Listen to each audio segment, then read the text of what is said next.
సమీకృత వ్యవసాయంపై రైతులకు అవగాహన కల్పించేందుకు సంగారెడ్డి జిల్లాలో సదస్సు ఏర్పాటైంది. Agricultural skill council of India ఆధ్వర్యంలో ఏర్పాటైన ఈ సదస్సుకు రైతులు అధిక సంఖ్యలో హాజరయ్యారు.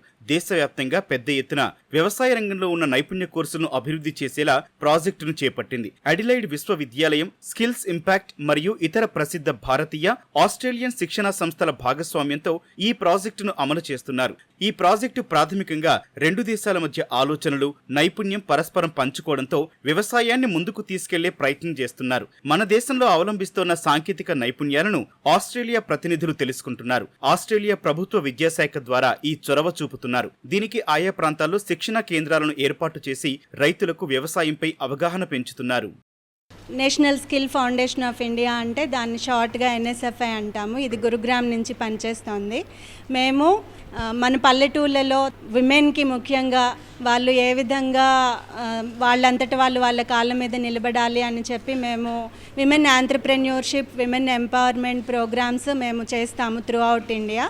దాంతోపాటుగా రైతులకి ఏం అవసరము, ప్రస్తుతము వాతావరణ మార్పులు ఇవన్నీ సంభవిస్తున్న టైంలో, వర్షాలు సరిగ్గా పడని టైంలో రైతులు ఏ విధంగా వాళ్ళ పద్ధతులు మార్చుకోవాలి, అట్లానే పురుగు మందులు అవి ఎక్కువ వేసి అన్సస్టైనబుల్ ఫార్మింగ్ ప్రాక్టీసెస్ అందరూ మనము ఎక్కువగా చేస్తున్నాము. సో సుస్థిరత వైపు వాళ్ళందరినీ ఎట్లా తీసుకురావాలి అని చెప్పి మేము మా యొక్క ప్రాజెక్ట్స్ అన్నీ కూడా డిజైన్ చేసుకుంటూ ఉంటాము. ఇంటిగ్రేటెడ్ ఫార్మింగ్ సిస్టమ్స్ ఈ కోర్సు మేము డిజైన్ చేసి కంటెంట్ డెవలప్ చేసి పైలట్ ప్రాజెక్ట్ ఇక్కడ సంగారెడ్డిలో ట్రైనింగ్ ఇస్తూ ఉన్నాము.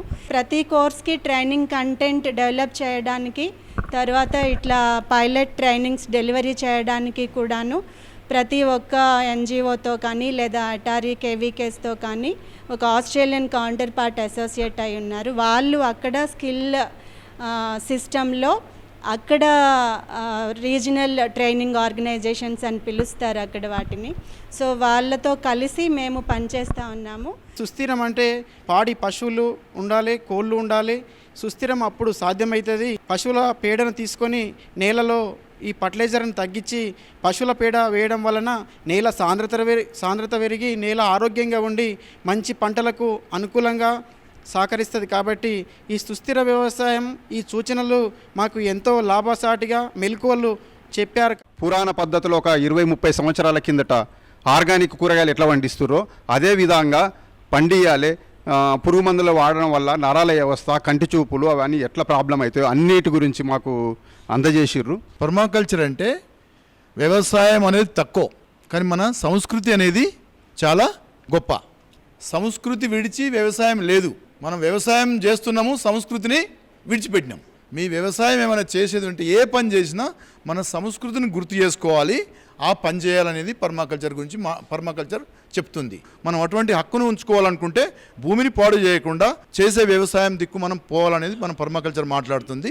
పర్మాకల్చర్లో ఒక భాగము, కానీ మనం చెట్ల గురించి మాట్లాడట్లేదు, మనం నీళ్ల గురించి మాట్లాడట్లేదు, మనం రకరకాల జీవాల గురించి మాట్లాడట్లేదు.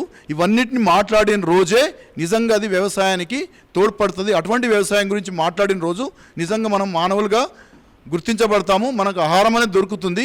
మనకు ఎంత ఆహారం ఇచ్చేంత శక్తి ఈ భూమి మీద ఉంది.